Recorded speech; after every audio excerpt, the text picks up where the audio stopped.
Santa Fe, Leyte. If you have never been, people who have will tell you about the sea first, how warm it is, how clear.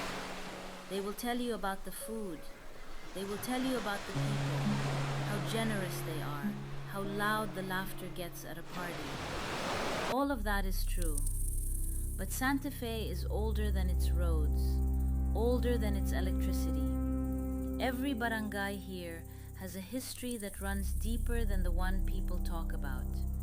Things that soaked into the ground long ago and never quite left. Things that wait. This is a story about a family who found out what their barangay was hiding. It started, like most things in Santa Fe that summer, on the hottest day of the week. The party was for a neighbor's youngest, a child turning 7 who had already eaten 2 slices of cake and was currently being chased around the pole by 3 other children of similar size and sugar levels.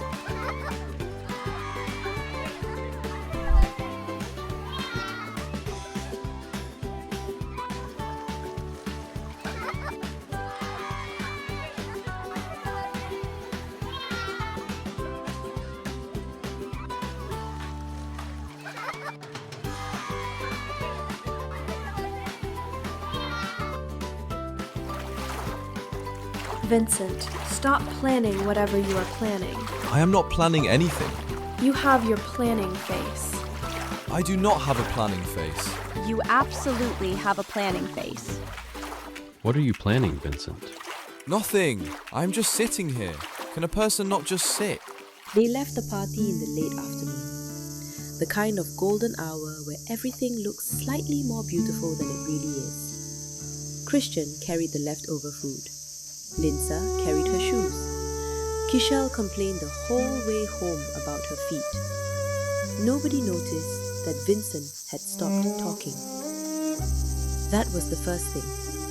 He walked the whole way home without saying a single word, which for Vincent, who had an opinion about everything, always, at full volume, was the first sign that something had already begun. Nobody noticed. Not yet. They were too full of food and sunshine and the kind of happy tiredness that comes from a perfect summer afternoon. Caramel met them at the gate. She was wagging her tail. That would change.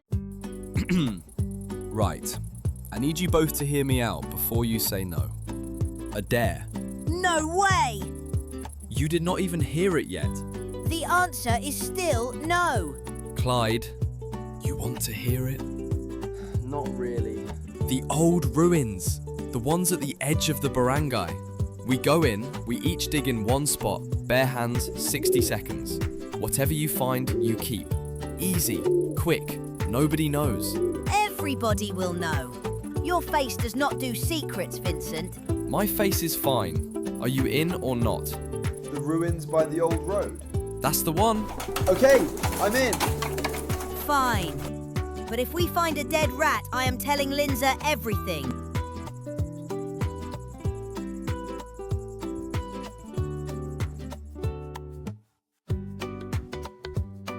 Where are you going? Just out for a bit. Get some air. We just came back from outside. That was party outside. We want regular outside. Be back before dark, all 3 of you. Obviously. The ruins were at the far edge of the barangay. Nobody forbade them exactly. The elders just changed the subject when they came up. Caramel watched them go. She did not follow. The road got narrower the closer they got. The trees closed in. The golden light felt heavier. Vincent walked straight in. He never hesitated. That was always the problem.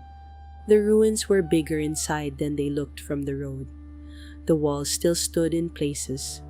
Thick old stone, the kind that takes centuries to build and longer to forget. Sandy found a fragment of old tile, blue and white, Spanish colonial, beautiful, Clyde found a smooth, warm stone and said nothing. Vincent found a necklace, old dark metal, heavy, a carved pendant worn almost flat with age. It should have been cold. It was not cold.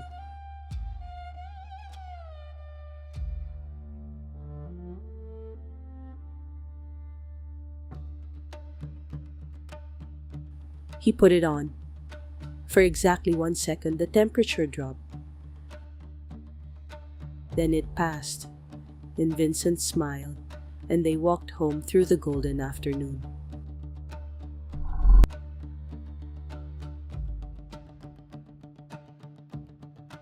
They walked home through the golden afternoon. Vincent walked ahead. He did not look back. He did not talk. For Vincent, who had an opinion about everything, always, at full volume, that was the first sign. Nobody noticed it yet. Caramel met them at the gate. Her tail slowed when Vincent came close. She stepped back 1 small step. She watched him with those dark eyes of hers. She knew before any of them did. She always knew. At dinner that evening, Vincent ate in silence, moved food around his plate, answered questions in full sentences when Christian asked them. Everything technically correct, everything slightly wrong, like something that had learned the shape of him, but not yet the warmth.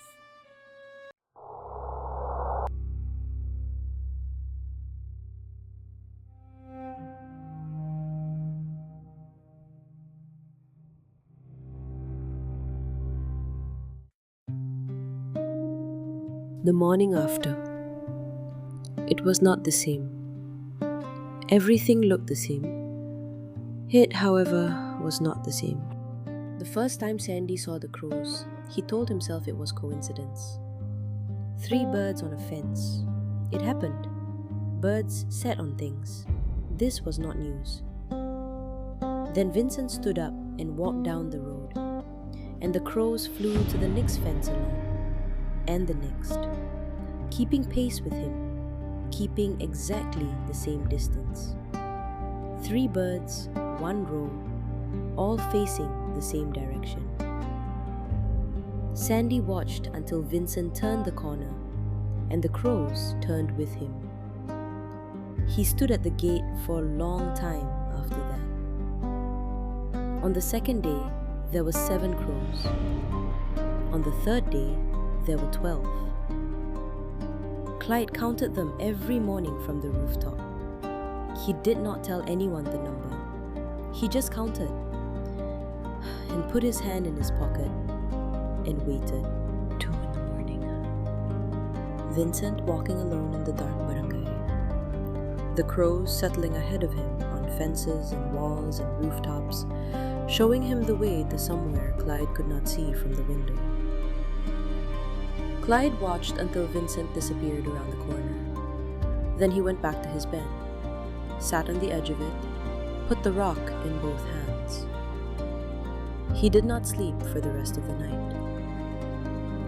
Vincent came back at dawn, got into bed, said nothing at breakfast. Everything technically correct. Everything wrong. How many nights? 3. You did not tell me! I was waiting to be sure. Are you sure? Yes. Vincent had not argued about anything in 3 days.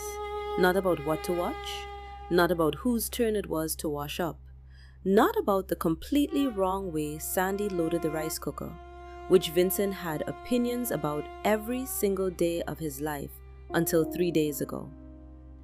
Christian put down what he was building, sat very still, thought about that. Then Caramel came in. She went straight to Christian. Then she turned toward Vincent and stopped, sat down, did not go to him. Caramel had loved Vincent since she was 8 weeks old. She had slept at the foot of his bed every night since they got her. She was sitting 2 meters away from him, her tail completely still, her ears flat, watching him the way she watched strangers. Christian had told himself it was teenage moods. He stopped telling himself that. The rooftop was Clyde's place. This was where they had the conversations that mattered. Something is wrong with Vincent. I know. Since the necklace. Since the necklace, You knew at the ruins, before he put it on. You knew what it was. not exactly what it was. I knew it was wrong. I knew it had been waiting. Something that has been in the ground a long time. It has a feeling. Like a room where something bad happened. The feeling stays even when the thing is gone. But the thing is not gone. It is wearing our brother. It is learning him. Getting better at being him every day. Is he still in there? Yes, for now. But the longer it stays on, the harder it will be. It is learning him, and it is patient. Whatever is in that necklace has been patient for a very long time. Then we take it off him.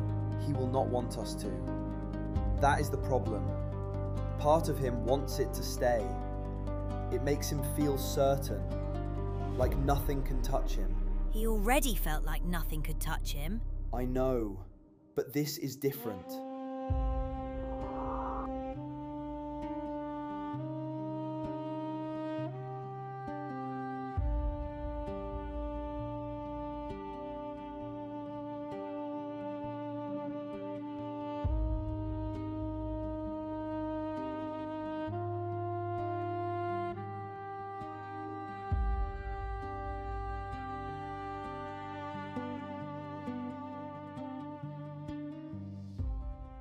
Day 4. The crows were everywhere now. On the fences, on the walls, on the power lines. On every rooftop between the Amarado home and the ruins at the edge of the barangay. Nobody in the barangay had said anything yet. There was a way of not saying things that the barangay had practiced for generations. The crows watched the road. The barangay watched the crows, and nobody said a word. Take the necklace off, Vincent. You worry too much, Sandy. You always worry. It is exhausting. I am not worried. I am telling you, take it off. It is just a necklace. It is just a necklace, Sandy. Then you will not miss it. You have always been like this. Following Clyde around, following me around. Like you do not have a life of your own. Like you are always in someone else's story. That is not you talking. Maybe it is exactly me. Maybe you just never wanted to see it. Sandy! He was still in there. Sandy had seen him, just for a second. But the second was getting shorter. What happened? Something is wrong with Vincent. It started at the ruins. He found a necklace and he put it on, and something came with it. I know how that sounds. I need you to not tell me how it sounds and just listen. He is still in there. I saw him just now, just for a second. Whatever is in that necklace is learning him, getting better at being him. And if we do not get it off him soon, I do not know how much longer he can fight it. Sandy. I know, but Clyde knew before any of us. At the ruins, before Vincent even put it on, Clyde knew. And you know what Clyde is like since the accident. You know what he sees. He has seemed different. I noticed. I told myself it was teenage moods. It is not teenage moods. No. What do you need from me? We need to get the necklace off him, but he will not want us to. Whatever is in it, it makes him feel certain, untouchable. He will fight us. He is my brother. I know how to get through to him. This is not a normal fight, Christian. No. But he is still Vincent underneath it. And Vincent has never been able to look me in the eye and lie. Not once in his whole life. Clyde thinks we should do it tomorrow morning, before the day gets hot. He says the thing in the necklace is stronger in the heat. Tomorrow morning, then. Hey, how are you feeling? Fine. Why does everyone keep asking me that? Can I see the necklace? It is just an old necklace, Kuya. I found it at the market. I know. Can I see it? It is late, Kuya. I'm tired. Christian had noticed the frequency 3 days ago. Something between infrasound and electromagnetic. Something no natural source produced. He had filed it away without knowing what it meant. He knew what it meant now. The entity used the necklace like a transmitter.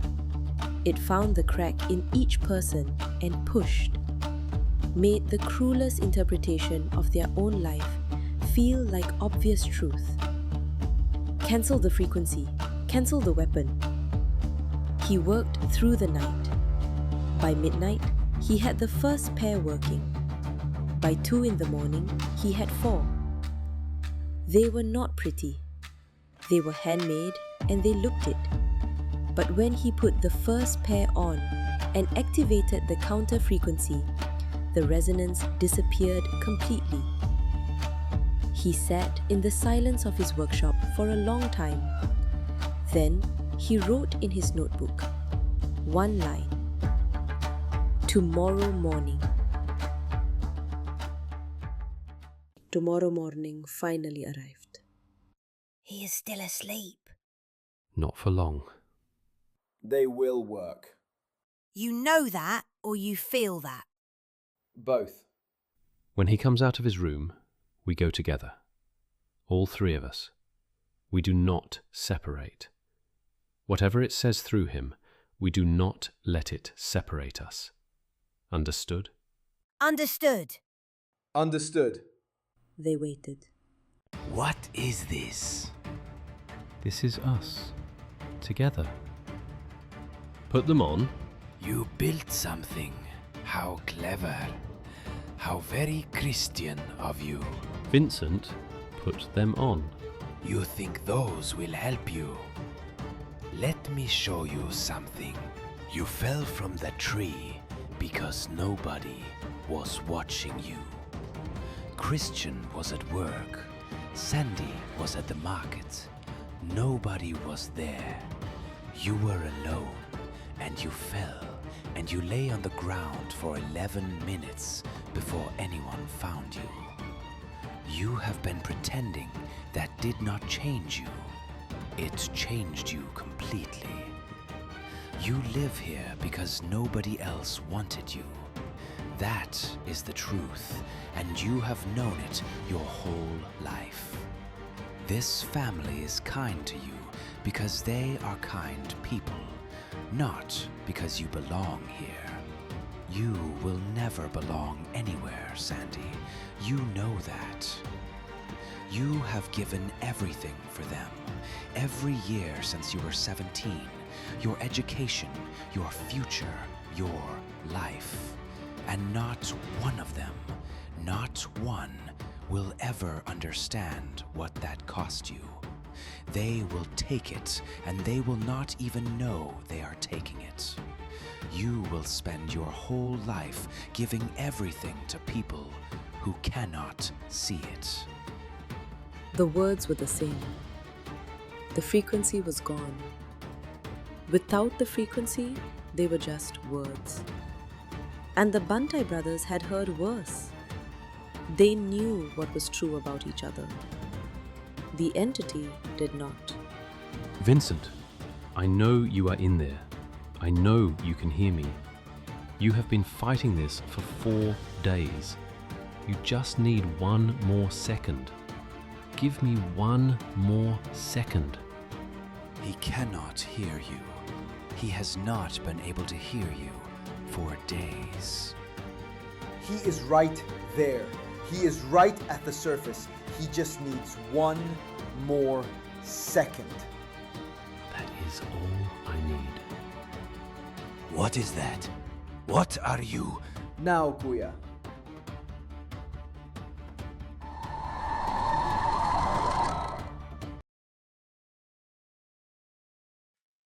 I could hear you the whole time. All of it. I could hear every word and I could not get back to... I could hear you. 4 days. It had only been 4 days. It felt like much longer than that. What do we do with it? I know somewhere. The things it said to each of you. We did not believe it. I know, I could hear that too. You belong here, Sandy. You have always belonged here. That is not something that needed saying, but I am saying it. We know what you are going to say next. I was going to say it anyway. We know. Thank you, all 3 of you. I could hear everything you said, every single word, and it was enough. It was exactly enough. Christian came and sat down. The 4 of them together. The family, whole again. Outside, the crows began to leave, one by one. No drama, no sound. They just went. By midday, there was not a single crow left in Santa Fe. Almost. He slept for most of the day after it happened. Not the absent mechanical sleep of the 4 days before. Real sleep, deep and ordinary.